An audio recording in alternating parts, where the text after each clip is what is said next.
আজি ৰাতিপুৱা সোনকালে উঠি ঘৰৰ কামখিনি ধুনীয়াকৈ কৰি ল'লোঁ আৰু তাৰপিছত যাব ওলালোঁ আমাৰ ওচৰতে থকা হৰগুৰি মন্দিৰ ভাগলৈ। কাৰণ সেই মন্দিৰ ভাগত আজি খুৰীমাহঁতে নাম দিছে, লগতে প্ৰসাদৰো আয়োজন কৰিছে।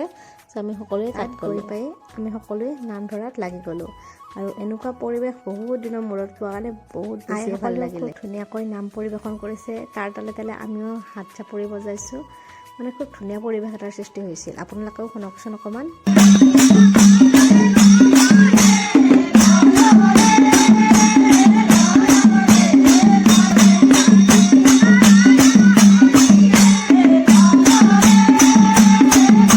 নাম গোৱা শেষ হোৱাৰ পিছতে আমি সকলোকে প্ৰথমতে চাহ খাব দিলোঁ আৰু তাৰ অকণমান পিছতেই প্ৰসাদ বিতৰণ কৰা হ'ল। আইসকলে বিতৰণ কৰি দিছে আৰু সকলোৱে আমি প্ৰসাদ খালোঁ আৰু এনেকুৱা এটা খুব ধুনীয়া দিন এটা পাৰ কৰিলোঁ। খুব বেছিয়ে ভাল লাগিলে। ধুনীয়া দিন, ধুনীয়া পৰিৱেশ উপভোগ কৰি আজিৰ ভিডিঅ'টো ইমানতে সামৰণি মাৰোঁ। নেক্সট ভিডিঅ'ত অতি সোনকালে লগ পাই আছোঁ। তাৰ আগতে চেনেলটো ছাবস্ক্ৰাইব কৰি দিবলৈ নাপাহৰিব। থেংক ইউ, বাই।